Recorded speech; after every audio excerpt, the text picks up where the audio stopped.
Cette semaine, nous posons notre caméra en plein cœur de la campagne mosellane dans un lieu d'exception, le domaine de la Claos. Dans cet hôtel se cache une belle table, le K. Aux commandes, c'est le chef Benoît Potvin qui officie depuis la création du restaurant en 2018.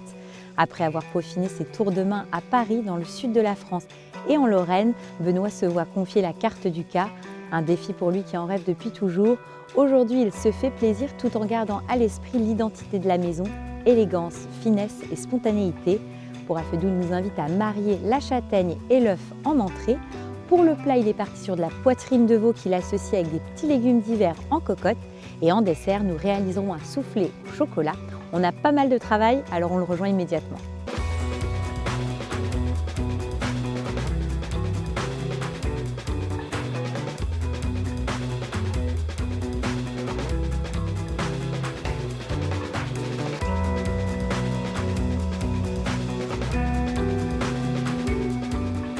Donc on a des œufs, des châtaignes. Qu'est-ce qu'on va faire en entrée avec ça?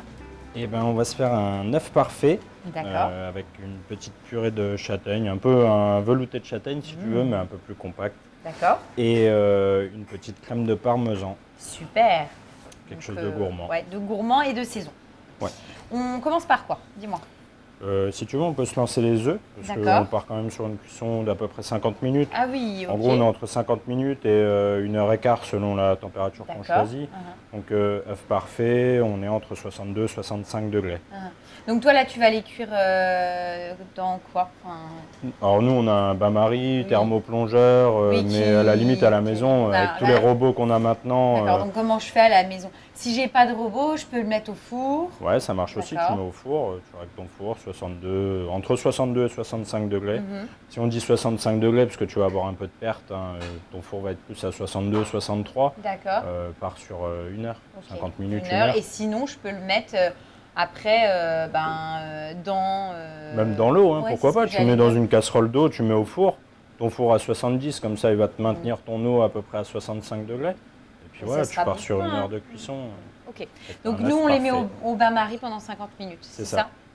C'est là? Ouais, vas-y. Donc je les glisse comme ça dans le panier. C'est ça. Et donc là, on part pour 50 minutes. Voilà. Pendant ce temps, qu'est-ce qu'on fait? On va se lancer le velouté de châtaigne. Ouais, ça marche. Donc on prend des échalotes. Oui. Donc j'imagine que j'ai tu vas déjà faire... épluché, on va s'émincer les échalotes. Tu vas les faire revenir avec les châtaignes ouais. pour apporter du goût. Et puis on va rester un peu dans le thème de la maison, on va prendre de la glace de canard. Ah, ok. Et ce qu'on peut ajouter aussi pour un peu de gourmandise, c'est quelques lardons. Alors là, aujourd'hui, j'en ai pas mis parce que quand tu le mixes, le lardon, tu gardes toujours un peu de... comme des petits filaments, comme ça se mixe pas très bien. D'accord, tu voulais quelque chose de lisse dans ta préparation. C'est ça. Et tu me disais, ça sera quand même un peu plus épais. En fait, ça va être entre le velouté et la purée, on peut dire ça comme ça. Ouais. Et il ne faut pas hésiter à avoir une petite caramélisation. C'est ce qui va t'apporter plus de goût. Et quand tu vas venir, donc ce que nous on appelle déglacer, quand tu vas venir mettre un liquide, là tu vas avoir tous les sucres qui sont au fond, qui vont se décoller. Ça c'est génial, c'est là où tu as du goût. Toi tu cuisines beaucoup avec la graisse de canard? Ouais, on l'utilise beaucoup. Nous c'est les canards de l'élevage. Donc c'est un peu aussi l'identité de la maison. C'est ça. Je mets tout, hein? Ouais. Donc là on n'hésite pas, on va les laisser tranquillement. Ça va un petit peu compoter. Une fois que ça aura bien compoté, que l'échalote elle aura rejeté un peu son jus de végétation, là ça va commencer à dorer, à caraméliser. C'est là où on viendra mettre nos châtaignes. On va faire revenir aussi et on viendra déglacer avec un petit peu de vin blanc. Alors là j'ai choisi un vin jaune, ça se marie plutôt bien. Si on n'a pas de vin jaune, à la limite un savagnin qui se rapproche vraiment beaucoup, tout ce qui est vin du Jura. Donc tu veux une légère coloration. Ouais. Donc là c'est bon. Ouais, tu vois, nos échalotes, elles vont commencer à caraméliser. Tu le sens déjà, ce petit côté sucré. Donc tu rajoutes tes châtaignes. Donc ça c'est des châtaignes qui sont déjà cuites. Ouais, tu trouves ça dans le commerce, c'est ce qu'ils appellent les marrons cuits sous vide ou châtaignes cuites sous vide. D'accord. Donc là, au début, c'est encore un peu un bloc, mais quand ça va reprendre la chaleur, elles vont se détacher tranquillement, donc ça sert à rien de perdre du temps à les couper. Oui, ça va se faire tout seul finalement. C'est ça. Donc là, on va les laisser un petit peu compoter. On va laisser le petit mariage se faire. Et puis après, on viendra déglacer avec le vin jaune. Et en cuisson, on va cuire pendant combien de temps? C'est presque, vu que les châtaignes sont déjà cuites, tu n'as presque pas besoin de cuire. Ah, d'accord, ok. Tu cuis pour pour pour que qu'il y ait ça ce mélange, oui, cette ça harmonie. mijote Voilà, un petit c'est peu. ça. Et que... Mais du coup, tu me conseilles combien de temps? Ouais, c'est une quinzaine de minutes, Ah oui, ok. tu vois, le temps que tout remonte en température, parce qu'après tu vas le mixer et ça se mixe vraiment bien quand Ok. c'est chaud, quand tout est chaud. Oui, puis bah, mine de rien, c'est des blocs de châtaigne là, qui sont collés les unes Ouais. aux autres pour que tout soit bien chaud. C'est ça. Donc là, tu déglaces avec ton vin jaune. C'est ça, avec le vin jaune. Là, tu vas mélanger pour récupérer C'est voilà, ça, pour tous tes décoller sucres. tous les petits sucres au fond. Parce que finalement, c'est là où le goût... C'est là où tu as tout le goût. Après, on va faire pareil avec le fond blanc. On va déglacer aussi, avec fond blanc de volaille. Et là, déjà, tu vois la couleur que ça a pris. Est-ce que le fait aussi de bien faire caraméliser, ça permet aussi d'avoir une belle coloration en finalité? Puis t'as moi, j'adore, même si je fais une purée de légumes, surtout en hiver, hein. En été, beaucoup moins. Mais en hiver, je fais une purée de panais, par exemple, ou de topinambour. Je vais faire rôtir mes légumes.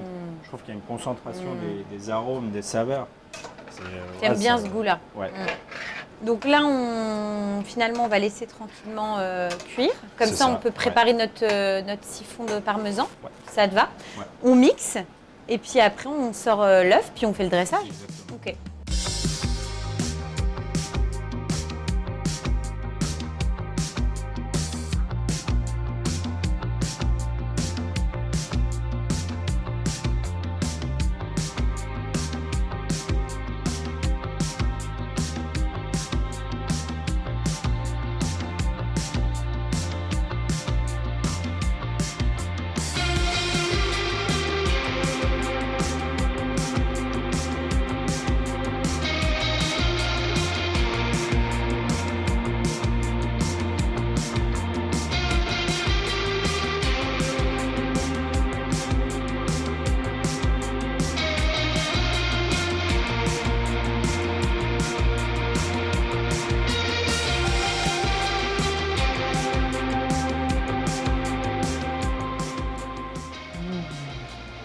On pourrait même s'amuser à râper un peu de parmesan frais, comme une petite neige un peu sur l'assiette. C'est trop bon. C'est excellent. C'est rigolo parce que tout à l'heure, tu disais que pour toi, la gourmandise, c'était important. Bah là, on est en plein dedans. C'est vraiment très, très bon. Et ce qui est bien, c'est que c'est simple, c'est bon, c'est gourmand et c'est super beau. Enfin, tu vois, ça visuellement, ça envoie. Pour le plat, on fait quoi? La poitrine de veau, on va se la cuire tout doucement, un peu dans l'esprit presque d'un pot-au-feu. Tu vois, ce qui peut être sympa, c'est de cuire ça avec plein de légumes. Et ça sera bon. Et tu poses au milieu de la table, chacun se sert, c'est génial.